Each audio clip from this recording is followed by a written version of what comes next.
First, prepare and assemble the equipment or materials that will be used for the septic tank. Second, cut a form of plywood for pouring cement to form the septic tank, and of course, you must follow the measurement given to you by your professor. Additionally, make a hole in each center of the form for inserting the pipe and cut the pipe to the size the professor gave to you.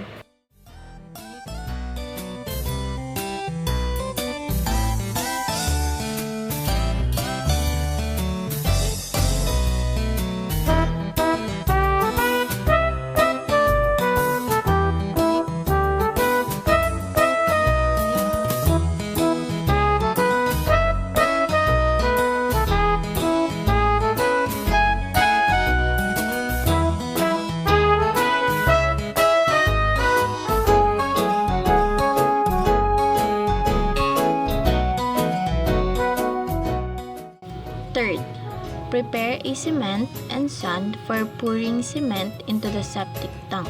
If cement has been made, put it into the form of your septic tank and make sure that the cement of each side of the form is even. Let it dry for a day.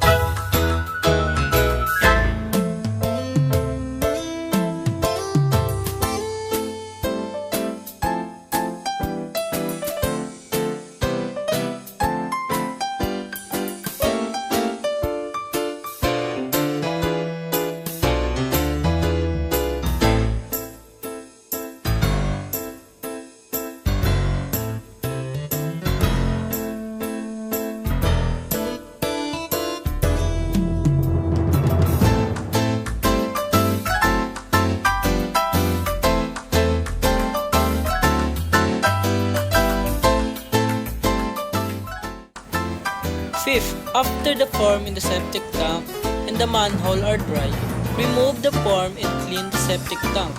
If your septic tank are damaged during the removal of the form, just cover it with cement again.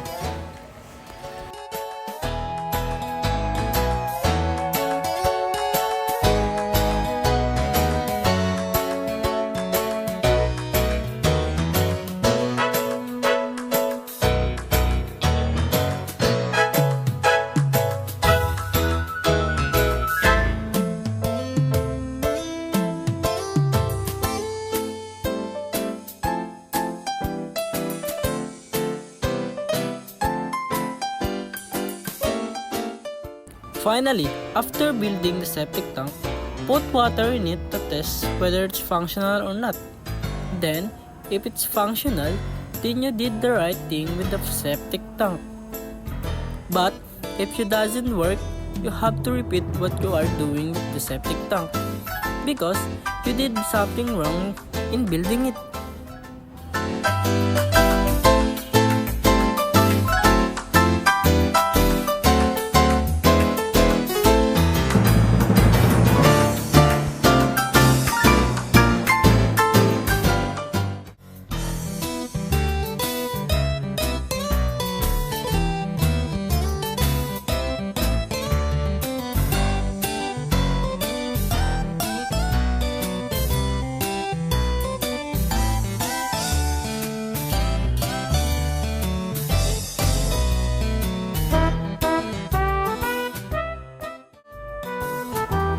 And that's all.